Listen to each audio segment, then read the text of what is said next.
2024 October 15-ാം തീയതി ചൊവ്വാഴ്ച പരിഗണനക്കെടുക്കാനും ശുപാർശ ചെയ്തു. സർ, ഇവിടെ അവതരിപ്പിച്ച കാര്യോപദേശക സമിതിയുടെ 14ാമത് റിപ്പോർട്ടിൽ താഴെ പറയുന്ന ഭേദഗതി ഞാൻ അവതരിപ്പിക്കുന്നു. 2024 ഒക്ടോബർ 9-ാം തീയതി ബുധനാഴ്ച സഭയിൽ അവതരിപ്പിക്കാനും 2024 ഒക്ടോബർ 15-ാം തീയതി ചൊവ്വാഴ്ച പരിഗണനക്കെടുക്കാനും ശുപാർശ ചെയ്തത് 2022 ശമ്പളവും ഭത്തകളും നൽകൽ ഭേദഗതി ബിൽ സംബന്ധിച്ച നിർദ്ദേശങ്ങൾ ഒഴിവാക്കേണ്ടതാണ്. മേൽപ്പറഞ്ഞ ഭേദഗതിയോടെ കാര്യോപദേശക സമിതിയുടെ 14ാമത് റിപ്പോർട്ട് അംഗീകരിക്കണമെന്ന ഉപക്ഷേപം ഞാൻ അവതരിപ്പിക്കുന്നു.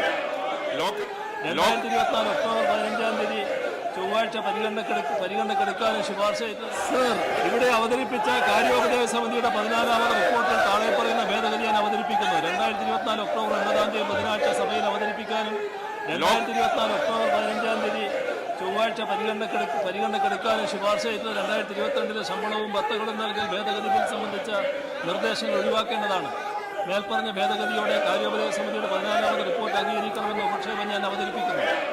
ലോക്കൽ ഫണ്ട് അക്കൗണ്ട്സ് കമ്മിറ്റിയുടെ അധ്യക്ഷനായ ശ്രീ ടി.പി. രാമകൃഷ്ണന് ബഹുമാനപ്പെട്ട മുഖ്യമന്ത്രി അങ്ങേക്ക് കാര്യോപദേശക സമിതിയുടെ 14ാമത് റിപ്പോർട്ട് അംഗീകരിക്കണമെന്ന് ഉപക്ഷേപം അവതരിപ്പിക്കാവുന്നതാണ്.